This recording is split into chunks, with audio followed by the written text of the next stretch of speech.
Il est très important aujourd'hui, pour détricoter la laideur des Lumières, et bien séparer ce qui peut avoir une certaine grandeur des Lumières, qui pour moi d'ailleurs est incarnée, c'est une digression que je fais dans Robespierre, qui était un naïf, mais qui était l'incorruptible, et qui lui réellement y croyait.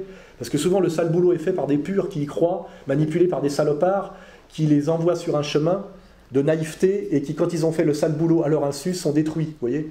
On peut dire d'ailleurs comme ça que Mitterrand a fait rentrer tous les juifs possibles et imaginables dans le système de domination politico-économique français, hein, et puis qu'à la fin, il s'est fait liquider. Hein, repassez-vous l'échange avec El Kabbach, l'échange de Mitterrand et El Kabbach. On voit bien que d'ici au mois de juillet, on va encore vous redemander que la France présente des excuses pour ce qui s'est passé à Vichy. Votre position est toujours la même. Ils attendront longtemps, ils n'en auront pas. La France n'a pas d'excuses à donner, ni la République. À aucun moment je ne l'accepterai. Je considère que c'est une demande excessive de gens qui ne sentent pas profondément ce que c'est que d'être français, l'honneur d'être français, et l'honneur de l'histoire de France. Et vous recommanderiez à vos successeurs, s'ils sont de droite, d'adopter la même attitude? Ils feront ce qu'ils veulent, mais bien sûr. Pas de recommandation à faire. Non, mais parce que la pression va se faire également sur eux. Dans 100 ans, peut-être aussi encore. Ouais. Qu'est-ce que ça veut dire? C'est l'entretien de la haine. Et ce n'est pas la haine qui doit gouverner la France. Qui est le même échange que El Kabbach et Marine Le Pen la semaine dernière. Hein. Une dernière question, il me fait signe, Arnaud Le Parmentier. Oui, Angela Merkel va aujourd'hui visiter Dachau. Est-ce que vous avez prévu, vous, un jour, d'aller à Auschwitz ou dans un camp de concentration? Non, je n'ai pas prévu de le faire, non. Vous pensez qu'il ne faudrait pas que vous y alliez un jour? Que ce serait là... Non. Non, enfin, je veux dire, je pense que j'ai pas été invité. Non, mais la question, pourquoi vous n'iriez pas à Auschwitz? Mais pourquoi j'irais pas? C'est une bonne question. Pourquoi j'irais pas? Peut-être j'irai. Peut-être j'irai. Vous me demandez si j'y suis allé. Vous avez dit que vous étiez en rupture totale avec votre père qui a dit les chambres à gaz sont un détail. Est-ce que y aller, ça serait pas traduire cette rupture et prouver que vous avez rompu? Non, mais j'ai rien à prouver, monsieur. Je vous le dis gentiment, mais j'ai rien à prouver. Ma vision sur les horreurs de la Seconde Guerre mondiale, sur l'horreur de la Shoah, ma vision est très claire. Je l'ai dit, et je l'ai dit de la manière la plus claire qui soit. Je n'ai rien à prouver. En attendant, voilà, je vous le dis gentiment, mais clairement. On n'a pas reparti. En attendant, regardez le film de Claude Lanzmann, Shoah. Ça sera une occasion d'apprendre, non? Mais apprendre, je connais, hein, vous savez, monsieur. Non, mais vous l'avez vu ce film? Non, mais je connais. Vous l'avez vu le document? Vous l'avez vu le document? Non, je n'ai pas vu ce document, mais je connais ce qui s'est passé. Vous n'avez pas vu Shoah de 9 heures. Je sais pertinemment ce qui s'est passé. Et vous n'êtes pas allé à Auschwitz. Vous voyez, il reste encore beaucoup de choses, mais là, peut-être à la prochaine émission de Grand Rendez-vous, vous aurez fait l'un ou l'autre. Avant, c'était combien de temps ça va durer encore pendant 100 ans? C'est la politique de la haine. Je dicte de mémoire, mais on voit bien effectivement qui. Mitterrand dit bien qui est la haine. La haine, c'est ceux qui mandatent El Kabbach, hein, c'est pas moi. Hein. Et la religion de la haine, c'est facile de voir. Il suffit de lire l'Ancien Testament pour savoir quelle est la religion de la haine. Hein. Il suffit de lire les prophètes de l'Ancien Testament pour voir quel est le projet. Hein. Le projet, c'est de soumettre les nations pour en faire des esclaves, hein, et pour amener le règne d'une communauté qui se définit racialement. Il ne faut pas oublier. Et racialement infiniment, puisque par le sang de la mer, pour être sûr que le sang n'ait pas été corrompu par le postier ou le plombier, vous voyez? Non, mais tout ça donc, est vraiment pensé racialement, intégralement. Et ce sont ces gens-là, aujourd'hui, qui nous donnent des leçons d'antiracisme et qui ont la haute main sur l'antiracisme et qui me font condamner pour racisme et apologie de la haine. Hein? C'est pour vous dire qu'on est vraiment dans un monde totalement inversé. Et là, ça nous amène aussi même à l'éducation nationale et à la destruction même de l'âme, de l'enfance, en leur insufflant dès le plus jeune âge des valeurs inversées, qui les déconnecte de la loi naturelle.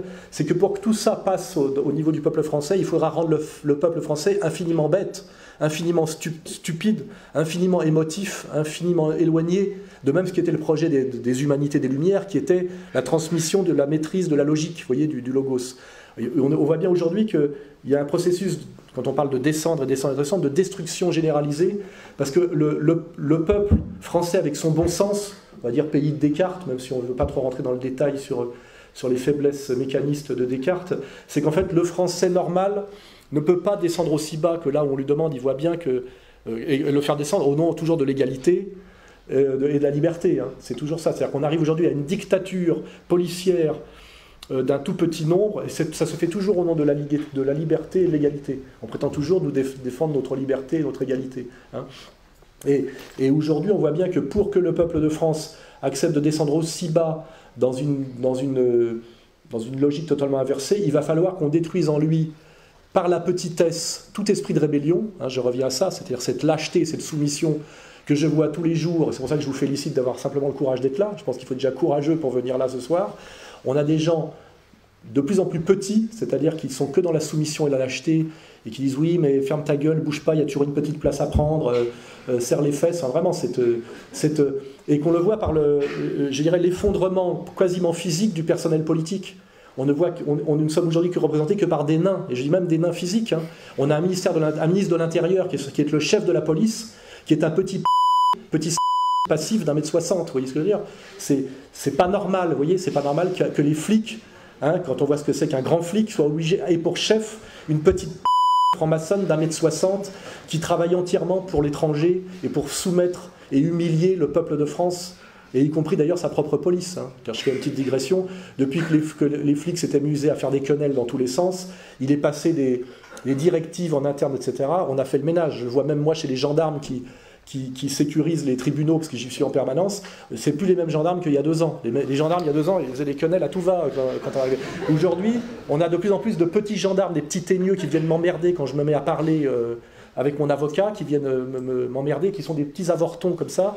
Et on voit bien, pour ceux qui regardent les émissions les infos, qu'aujourd'hui on forme les corps constitués français à tous les niveaux, et non pas la police, par des stages entiers qui passent par Auschwitz, à la soumission totale à l'idéologie shoatique, pour être sûr vraiment qu'ils feront le sale boulot jusqu'au bout. Et ce qui est très inquiétant, c'est que des peuples et des pays ont subi 50 ou 60 ans de bottage de cul par des élites illégitimes et des petits flics insupportables.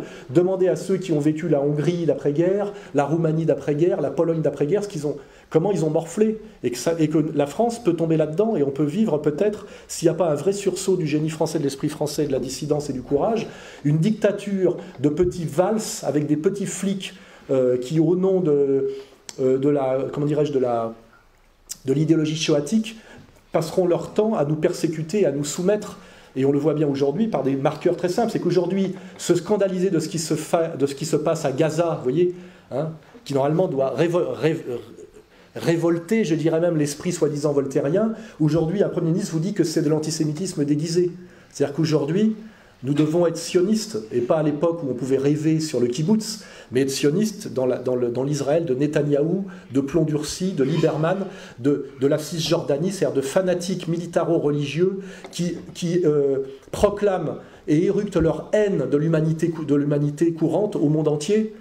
Et nos élites socialistes, n'oubliez pas, socialistes, pas fascistes, hein, nous demandent de nous soumettre à ça, et nous soumettent à ça, et me soumettent à ça tous les jours, par ce qu'on appelle, non pas la justice, mais l'institution judiciaire. J'ai en ce moment 16 procès simultanés, vous voyez, pour me faire comprendre que je dois fermer ma gueule.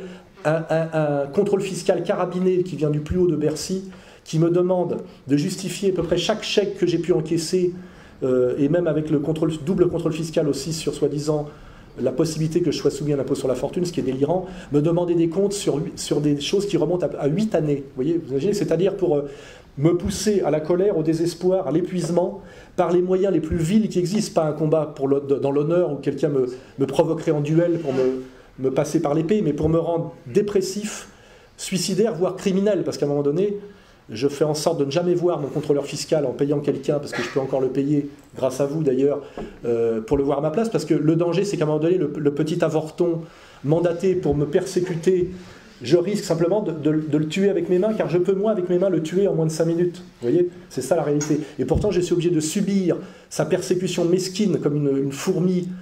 Des fourmis détruiraient un lion qui a eu le malheur de s'assoupir sous un arbre, vous voyez. Et c'est une vision effectivement horrible et abjecte. Or, c'est la vision actuelle de notre France, et c'est ce que j'entends moi aujourd'hui pour les gens qui aujourd'hui légitiment l'éviction de Jean-Marie Le Pen. Vous voyez, il faut en passer par là pour se rapprocher du pouvoir. De quel pouvoir peut-on se rapprocher et quel pouvoir peut-on prendre quand on en passe par toutes ces abjections et ces soumissions? Ça veut dire en fait qu'on passe à un moment donné à la caisse, c'est-à-dire qu'on rejoint le pouvoir pour faire le sale boulot que le pouvoir veut que vous fassiez à sa place. Ça ne veut pas dire prendre le pouvoir, hein. Ça veut dire obtenir un petit rôle de capot, vous voyez, c'est pas ça, prendre le pouvoir c'est autre chose. Hein. Et je pense à certains moments qu'il vaut mieux ne pas prendre le pouvoir, mais continuer à incarner une résistance authentique, plutôt que de détruire, simplement d'ailleurs par la stratégie politique, et qui passe toujours par des options morales, de détruire le dernier bastion qui pouvait être encore un bastion de résistance à ce monde de la petitesse, de la dictature, du monde des petits juges et des avocats, puisqu'en fait, là aussi, il y a un parallèle avec, quand on sait que la société américaine, qui est la société, toutes ces contradictions ignobles sont exacerbées, la plus capitaliste, la plus communautaire, où le lobby judéo-sioniste est le plus puissant, à la fois par Wall Street et par Hollywood, vous voyez, c'est bordé par les deux côtes, et puis il y a les rednecks au milieu, les ploucs américains, méprisés, écrasés, et à qui on ne demande pas leur avis. Cette dictature des avocats est importante à comprendre quand on sait, par exemple, qu'aux États-Unis, 20% du PIB, je crois, c'est des frais d'avocat. Vous voyez, l'hyper-judiciarisation aujourd'hui, ce que j'écrivais en 2002 dans Jusqu'où va-t-on descendre, qui ne m'a valu à l'époque aucun procès, car c'était la tradition française de l'ironie et de l'esprit français, de pouvoir critiquer au nom de la liberté politique, par l'ironie du pamphlet, des options politiques qu'on estimait contraires aux nôtres ou au bien. Aujourd'hui, je ne pourrais plus écrire ce livre, il me vaudrait un procès par page. Et c'est en gros pour ça que les gens me disent aujourd'hui, vous ne faites plus le con du mois dans la vidéo du mois. Non, je ne peux plus, parce que systématiquement maintenant, sur ordre du CRIF d'ailleurs, qui ont dit on ne peut pas combattre Soral sur le fond, on n'a rien à lui répondre sur le fond, hein. On ne peut pas le combattre même physiquement, on lui a envoyé des casseurs de gueule, je ne sais pas combien de fois, ça ne marche pas comme ça, il ne se soumet pas par la peur physique, il ne faut pas oublier la notion de peur physique, qui est importante aussi, on éduque les gens dans la trouille. Ça va même jusqu'à la limitation des vitesses de voiture, vous voyez. Il faut vivre sans risque d'accident aujourd'hui, vous voyez, c'est-à-dire sans panache. On apprend l'adolescent même à renoncer quelque part à ses idéaux d'adolescence intelligent. On apprend le jeune homme à se comporter comme une jeune fille, je le dis aussi, hein. On le voit même au niveau de l'enfance aux États-Unis, où on file des protocoles, il y a des protocoles de médicamenteux pour que les garçons se calment physiquement, pour qu'ils se comportent à l'école comme des petites filles, parce que c'est plus facile à gérer. Ils sont moins explosifs dans la cour de récréation. On voit bien que le standard est aujourd'hui avec Belkacem, on le voit. Hein. On le voit par les tentatives de ce qu'ils font dans les crèches. C'est que nous soyons tous des petites filles, vous voyez. Hein. Et j'avais dit au niveau de la conscience politique, dans un bouquin qui date de 1996, que notre destin est de devenir des jeunes filles bourgeoises de gauche. Ce qui était vrai, hein, qui correspond à la conscience, à l'absolue absence de conscience politique, mais avec l'apparence de la conscience. Hein, c'est Simone de Beauvoir, on va dire, hein, la sainte patronne de cet effondrement. On a aujourd'hui cette idée, effectivement, que nous devons tous être des petites filles, nous devons tous faire pipi assis, vous voyez, on voit bien, hein, tout ça. Dévirilisation complète, destruction de l'esprit de grandeur, malgré dans le monde quand même de la quantité, apologie de la mesquinerie, de la petitesse, de la soumission, et de la mentalité du petit chef, avec aussi un rôle important qui est l'agrandissement du secteur tertiaire et du monde des employés de bureau, qui est le monde des esclaves, des soumis et des petits manipulateurs. Une des raisons pour laquelle j'ai cet esprit que c'est que j'ai jamais travaillé, j'ai toujours refusé de travailler dans un bureau, j'ai toujours refusé par la motocyclette de faire de l'embouteillage en voiture, vous voyez, et je pense que ça m'a protégé de ce travail de lente soumission qui s'appelle le salariat, hein, n'oubliez pas, hein. Le cercle Proudhon, d'ailleurs, les vrais syndicalistes révolutionnaires et les gens de l'ultra-gauche, justement, qui ne cautionnaient pas un certain marxisme, voyaient bien qu'il y avait un lien intrinsèque entre le salariat et l'esclavage, vous voyez. Un salarié est un esclave, alors, excusez-moi de vous le dire, ici il y a 90% de salariés, quoi. Et vous le savez, et vous n'y pouvez rien, je ne vous accuse pas, mais vous fermez votre gueule et vous faites ce qu'on vous dit, et puis à un moment donné, d'ailleurs, quand vous avez bien fait ce qu'on vous a dit, notamment d'aider à la mise au chômage des autres, après c'est votre tour, vous voyez. Hein, vous regardez passer les charrettes jusqu'à ce que ce soit votre tour. Hein, et puis vous dites, que puis-je faire d'autre? Ben oui, bien sûr, on a fait en sorte que vous ne puissiez pas faire grand-chose d'autre. Voilà. Et c'est toutes ces choses-là que j'essaye d'articuler. C'est pour ça que je pense qu'il faut vraiment se battre. Il faut avoir une analyse économico-sociale très sérieuse, et pour ça recourir d'ailleurs aux catégories marxistes de la lutte des classes, des antagonismes de classe, qui était le gros problème du cercle Proudhon. Hein. C'est qu'à un moment donné, il y avait quand même des gens qui venaient du mouvement ouvrier et d'autres qui venaient de la rente d'une aristocratie en fin de course, mais qui avait encore un peu de rente, et qu'à un moment donné, il y avait quand même, malgré des accords d'esprit et de grandeur, il y avait quand même des antagonismes de classe qui étaient assez forts. Et je le vois d'ailleurs aujourd'hui même les combats qui sont menés à l'intérieur du Front National. Il y a la droite du Front National bourgeoise qui se dit que ça serait pas mal de participer au pouvoir en devenant, je vais dire, le complément du futur UMP. Et puis les gens qui sont ouvrières au Front National qui ne le voient pas comme ça parce qu'eux se sentent plutôt des trahis du PCF. Or, il est très compliqué d'articuler à l'intérieur d'un parti.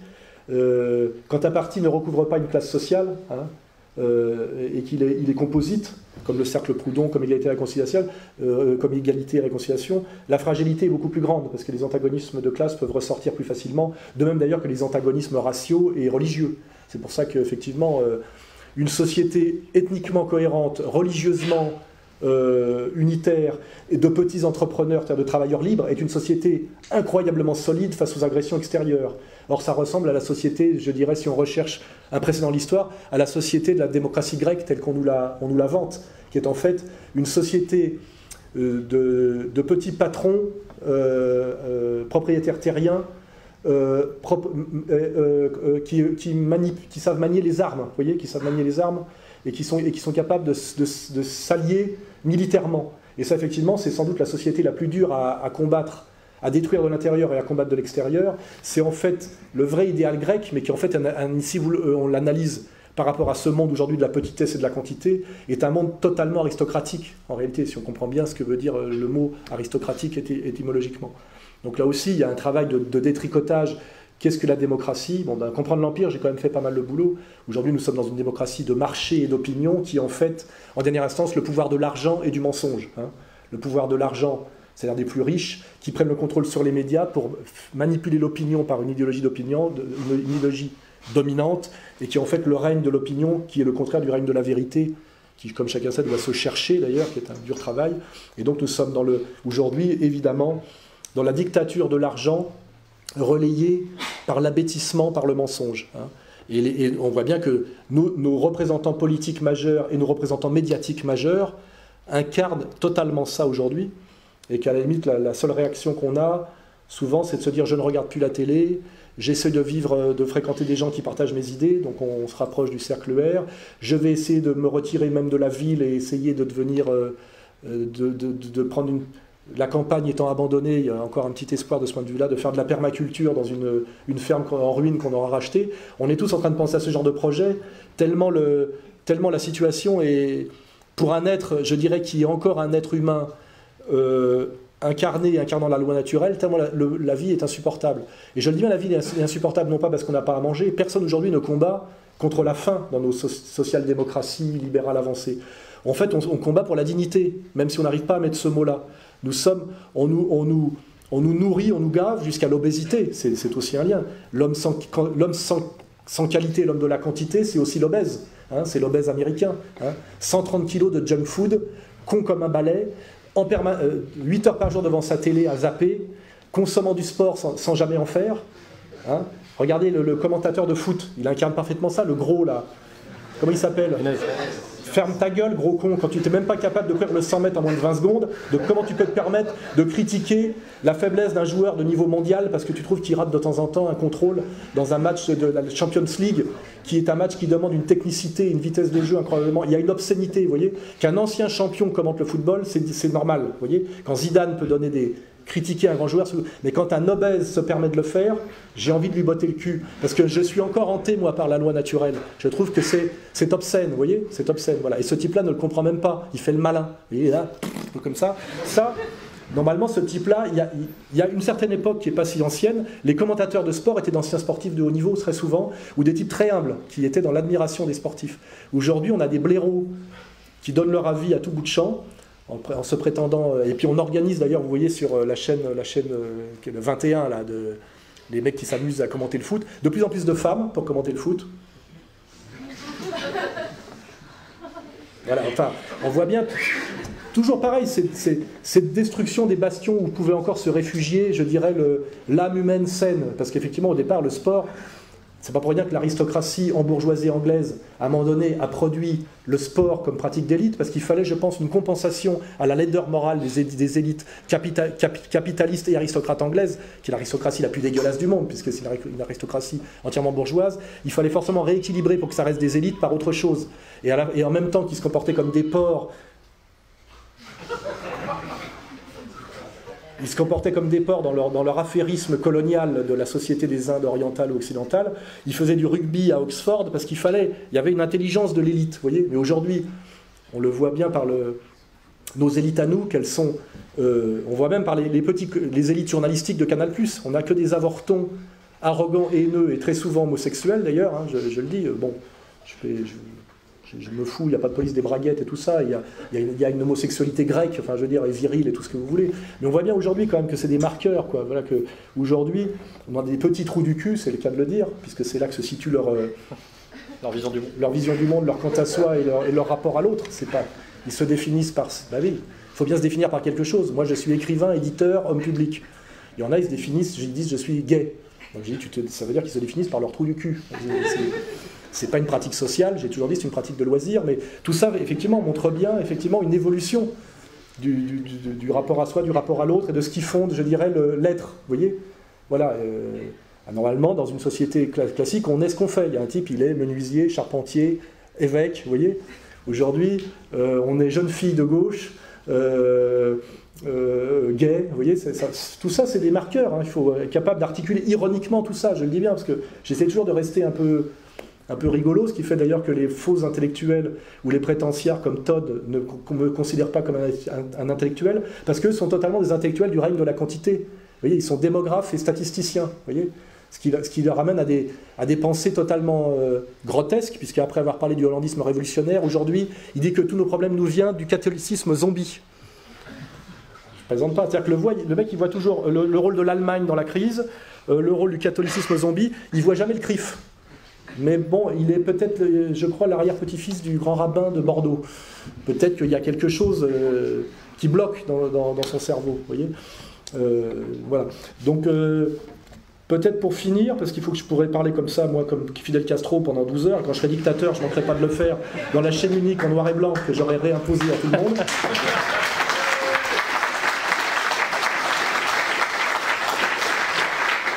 Je voudrais parler d'une dernière figure, puisque là j'ai abordé des concepts, hein, la quantité, la petite-s, la dictature des avocats, Voltaire, des marqueurs comme ça pour vous, le CRIF, effectivement, la dictature du CRIF. La dernière personne que je voudrais aborder pour finir, c'est Jeanne d'Arc. C'est demain, hein, la procession pour Jeanne d'Arc. Comme je l'ai dit récemment, pourquoi je pense à Jeanne d'Arc de temps en temps, quand je vois le pauvre Le Pen dire Jeanne d'Arc au secours, quand je pense qu'il a donné le Front National à sa fille, en se battant pendant des années pour qu'elle arrive à prendre le pouvoir, parce que je vous garantis que personne n'en voulait au front, hein. J'y étais pour le savoir, il a fallu faire le ménage, et malheureusement virer tous ceux qui pourraient défendre Le Pen aujourd'hui, c'est tragique, car en fait il a tué et sorti du front tous les gens qui étaient contre Marine, et aujourd'hui il ne peut plus être défendu de l'intérieur, parce que tous les gens qui pourraient le défendre, c'est lui-même qui les a virés.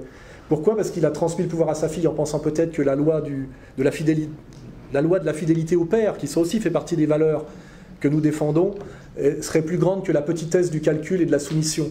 Et malheureusement, le pauvre Le Pen, c'est aussi un symbole qui est le dernier grand français incarnant l'esprit français, au-delà d'ailleurs de toute position politique.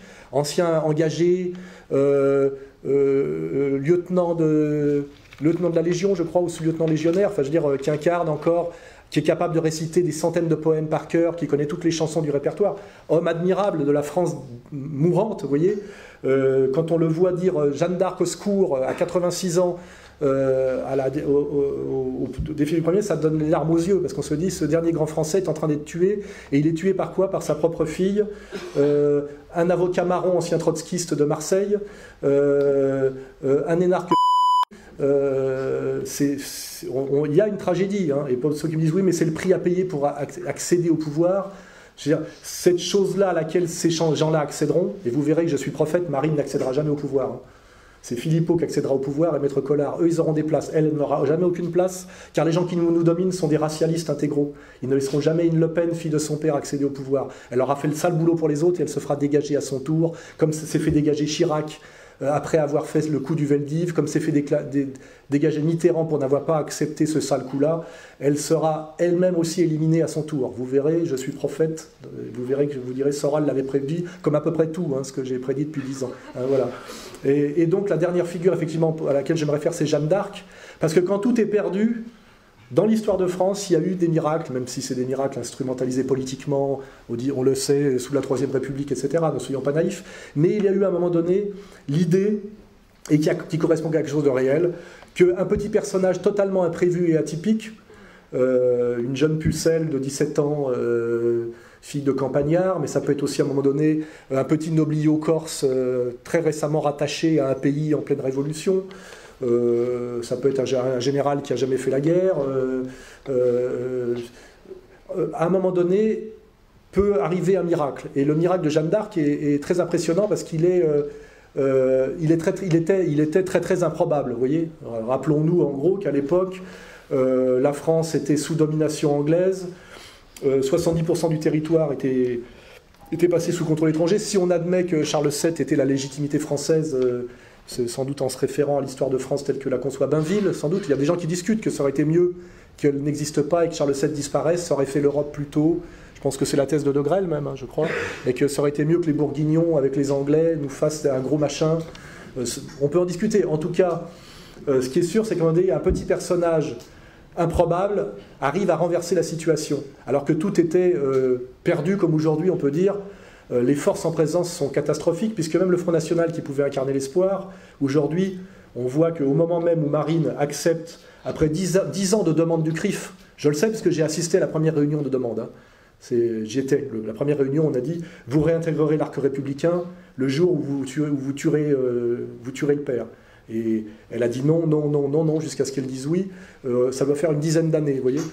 Donc aujourd'hui, on voit que après que Marine Le Pen ait tué son père, pour une faute qui n'en était pas une, hein, tout ce qu'il dit dans son interview de Rivarol est totalement ce que disent les intellectuels juifs de bon niveau dans les années 70 sur Pétain, ce que dit Zemmour aujourd'hui, enfin ça ne posait aucun problème en réalité, hein. C'était juste le commentaire distancié, désabusé et très instruit d'un patriote français qui a une grande culture historique, hein, et qui remettait simplement les choses à leur place. Et de voir aujourd'hui que quelques jours après ça, Marine Le Pen est invitée aux États-Unis pour être décrétée un des 100 personnages les plus importants du monde occidental, dans une ignoble robe qui l'a fait ressembler de plus en plus à Madame Merkel ou à la future présidente des États-Unis si tout va pour le plus mal, c'est-à-dire l'hystérique Hillary Clinton. Vous voyez, il y a quand même un enchaînement mécanique des choses qui fait que on ne peut pas dire que simplement que c'est du complotisme, vous voyez, ou de la paranoïa. On voit très bien qu'il y avait des conditions à remplir pour pouvoir passer certains verrous, et qu'effectivement, le Front National, qui est le premier parti de France aujourd'hui, et qui a vocation à accéder au pouvoir, parce que ces fondamentaux, ces deux piliers qui sont lutte contre le mondialisme financier et lutte contre l'immigration, aujourd'hui qu'ils appellent l'islamisation, parce que ça plaît aux néoconservateurs et à nos élites juives sionistes, on voit bien que ces deux fondamentaux, tous les Français y adhèrent, c'est une réalité.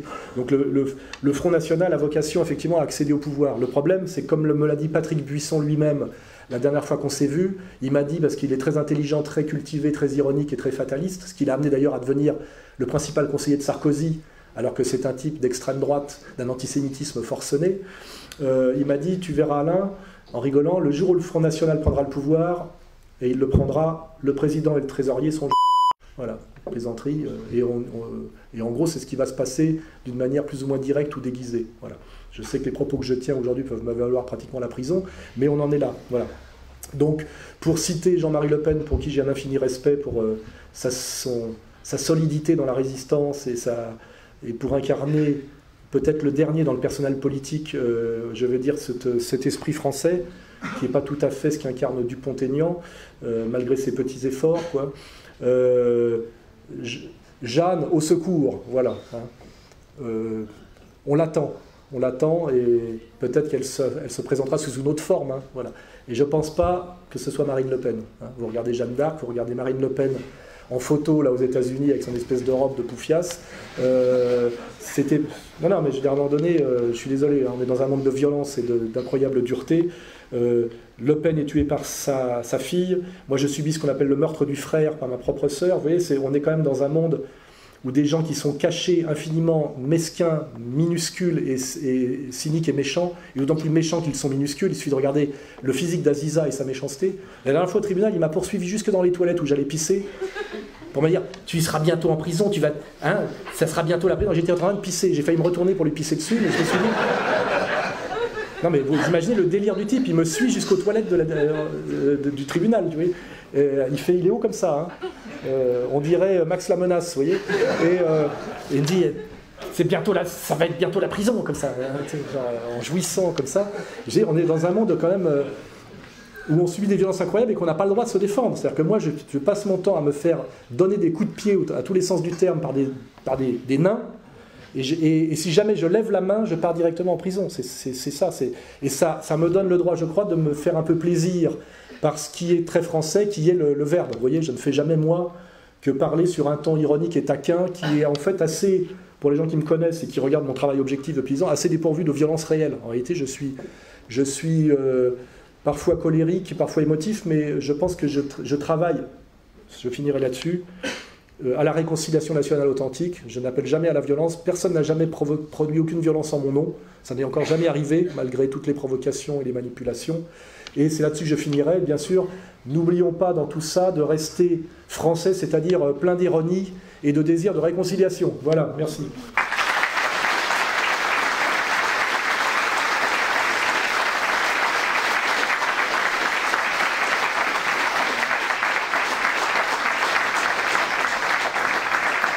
Et je rappelle par la dernière conférence avec Jacob Cohen à Marseille que nous tendons la main à tout le monde, hein, bien évidemment, et qu'il y a des gens en fait en permanence pour répondre à notre appel, mais que les médias et les politiques mentent pour que le français de base ne le sache pas. Hein. En réalité, nous ne sommes pas du tout isolés. Hein. On a, comme vous le voyez ici, le consensus de réconciliation marche très bien, mais le pouvoir politico-médiatique n'en veut pas. Le pouvoir politico-médiatique et donc financier veut la violence, la guerre et le chaos. C'est une certitude. Voilà. Merci Alain Soral. Pardon, c'est juste pour poursuivre la discussion, juste avant les questions-réponses. Je pensais à la personnage d'Aziza. Ça me fait penser au personnage incarné par Louis de Funès. Donc peut-être qu'à l'époque, dans le cinéma français, ils avaient déjà perçu ce genre de personnage qui arrivait. Et effectivement, maintenant, on est envahi de petits Louis de Funès, quoi. On a Meyer Habib, Aziza, le petit, à un moment donné, qui est à côté d'El Kabash, le petit blond à lunettes, et qui pousse El Kabash à poser la question à Marine Le Pen sur la Shoah. Il y a une dernière question, il me fait signe, Arnaud Le Parmentier. Oui, Angela Merkel va aujourd'hui visiter Dachau. Est-ce que vous avez prévu, vous, un jour, d'aller à Auschwitz ou dans un camp de concentration? Si vous voulez vous souvenir du monde de l'école, il y avait toujours au premier rang le faillot à lunettes qui balançait les autres à la prof, et quand la prof sortait, il disait, je sais pas comment il s'appelait, va au tableau, puis tu noteras ce qu'on parlait ou qu'on lançait. Et lui, c'était le type à qui on ne voulait pas ressembler et à qui on pétait la gueule régulièrement à la récré, vous voyez. Et c'était sa maman ou son papa qui venait le chercher avec le petit goûter, etc. Et cette figure-là, qui est le mec qui était au bas de l'échelle à l'école communale, je vous dis, à l'époque où on est dans la loi naturelle, vous voyez, le bon sens des enfants, ce type-là aujourd'hui a les pleins pouvoirs. C'est le modèle. C'est le modèle et il a les pleins pouvoirs. Quand est-ce qu'on va le remettre à sa place? C'est ça la bonne question. Hein. Moi, ça me fait penser à une formule de Pasolini qui parlait de mutation anthropologique pour l'Italie des années 70. Et effectivement, on subit ce genre de choses qui fait qu'on en arrive à ce genre de modèle pour notre société. Je voulais juste rebondir encore, parce que j'ai pris des notes et pour pas que ça ne serve à rien. Jeanne d'Arc, effectivement, vous l'avez dit, sa venue était improbable. Et ce côté improbable, c'est justement ce côté spécifiquement français. C'est pour ça que Jeanne d'Arc est française. Et je faisais aussi le parallèle parce que vous avez parlé du sport. Et effectivement, c'est dans le sport que se sont transposés comme un palliatif toutes les valeurs, toutes les dignités, toute la combativité.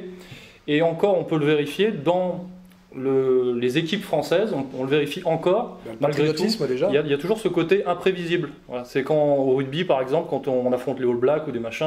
De temps en temps, on gagne. Voilà, ou handball, machin. On n'a pas le. Mais on est en train de détruire ce refuge de la dignité du sport par le sport-spectacle. Hein, on voit bien aujourd'hui que si on prend une figure que j'aime pas du tout, qui est l'attaquant du Real de Madrid, là, Benzema, ça parle vachement d'argent, il n'y a pas beaucoup de respect pour la famille, sa manière de ne pas mouiller le maillot quand il est en équipe de France, on voit la manière dont il joue par rapport à la façon dont il joue à Madrid. On a vraiment une destruction des valeurs du sport par le sport-spectacle. Le système trouve toujours un moyen d'aller salir et détruire ce sur quoi on essaie de rebondir pour se maintenir. Je pense d'ailleurs aussi par exemple au salafisme. Quand moi je tends la main au nom de la droite des valeurs aux musulmans qui ont encore des valeurs familiales, etc., etc. Derrière, on voit quel est le travail du système. C'est ce que j'ai appelé il y a des années, même si je me faisais emmerder pour ça, islamo-racaille au service de l'islamo-sionisme. Et ça donne Daesh, et ça donne les frères Kouachi, etc. On voit bien qu'à chaque fois, notre système de domination, son travail, c'est de salir et de détruire tout ce qui pourrait encore nous servir à nous relever. Hein. Et c'est vraiment un travail de laideur systématique et méthodique qui a quelque chose, je le dis bien, puisque c'est après avoir parlé de Jeanne d'Arc, je vais parler de la dernière figure qui est au-dessus de tout ça, c'est Satan. Il y a quelque chose de réellement diabolique dans tout ça. Hein. C'est vraiment la dictature de la laideur et du mal généralisé. Et là, on peut vraiment parler de satanisme. Hein. Il y a une stratégie satanique de soutien à Daesh par les puissances occidentales, par cette alliance américano-saoudo-israélienne, hein, où on va, aujourd'hui, hein, on va faire tomber pratiquement, parce que malheureusement les nouvelles ne sont pas bonnes, on va faire tomber la Syrie, qui va devenir un lieu de massacre, et notamment de massacre de toutes les minorités chrétiennes et même alaouites, c'est-à-dire les minorités non sunnites ou wahhabites. Et les gens qui signent pour ça, c'est le gouvernement français. C'est pas pour rien qu'on accepte que pour la première fois on ait le droit de vendre des Rafales au Qatar. C'est que c'est le Rafale qui va aller bombarder hein, demain. C'est la manière de partager le gâteau du mal, vous voyez. Voilà, donc là je vais peut-être pas trop digresser là-dessus parce qu'il y a les questions, mais voilà, Satan, hein, Voltaire, Jeanne d'Arc, Satan, en fait c'est bien, on peut prendre comme dans un jeu vidéo, vous voyez des figures dans ce combat dans lequel nous sommes impliqués à notre petit niveau, mais c'est ça qu'il faut voir. Hein, voilà. Le pire c'est que ces gens-là le font en se servant, en manipulant le prestige, justement, le prestige réel qui existait dans ce que j'appelle l'esprit français. Ça me fait penser au film de BHL que j'ai vu, Le Serment de Tobruk, où effectivement, si lui il arrive à faire ça, c'est en se servant, en jouissant de ce que la France représente pour les Libyens, pour tout un tas de... En trichant sur ce qu'a pu être le Quai d'Orsay du gaulien des années 60. Donc ces gens-là savent ce qu'est l'esprit français, ils le connaissent très très bien. Ils le pervertissent, systématiquement, oui, bien sûr. Et juste avant les questions... C'est l'affaire Charlie, bien sûr. Je voulais expliciter encore un tout petit peu sur les notes que j'ai prises par rapport à la vision du monde, le règne de la quantité, donc il y a aussi un bouquin de Guénon d'ailleurs. J'avais noté effectivement, c'est le monde de la valeur contre le monde des valeurs. Parce que la valeur, effectivement, la quantité, c'est-à-dire que tout est quantifiable, puisque une formule que j'utilise, c'est que pour eux, on disserte sur la valeur des choses, pour ce monde, pour cet esprit bourgeois, de la même manière qu'on négocie un prix. C'est-à-dire que tout a une valeur, tout a une... Combien tu vaux, c'est ça que ça veut dire, combien tu vaux. Quel est ton prix?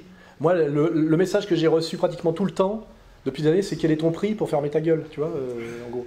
Qu'est-ce que tu veux? Vous voyez, et à un moment, quand on dit, mais ça n'a pas de prix, les gens disent, comme ma sœur, il devient fou. Vous voyez, pour ma sœur, je suis fou. Parce qu'elle est dans ce monde-là, elle ne comprend pas ce que je fais. Je me dis, mais quel gâchis, avec tout le talent qu'il avait, il aurait pu être un Cyril Hanouna. Vous voyez, bien sûr, c'est ce que le seul qui avait compris ça, c'était d'ailleurs celui qui s'est pratiquement suicidé de drogue, là, dont je parle de temps en temps, l'animateur de télé de la rue, parce qu'il était un peu moins con. Et la dernière fois que je l'ai vu, il pleurait. Il m'a dit, en gros, il estimait avoir raté totalement sa vie, ne pouvoir supporter, alors qu'il était richissime et célèbre, ce qu'il faisait que par la drogue jusqu'à en crever. Et lui, il avait compris parce qu'il n'était pas trop bête. Il avait encore les moyens de comparer. Mais Cyril Hanouna peut même pas comprendre ce que je lui dis, quoi. J'essaye pas d'ailleurs. Hein. Je me dis, bon, j'essaie de me tenir loin. Voilà, quand je vois passer la télé, hop, j'éteins la télé. Voilà, mais on en est là aujourd'hui. C'est d'essayer de se tenir loin de la contamination. Voilà. Bon, on va arrêter les digressions parce qu'il y a le train à 20h. Hein.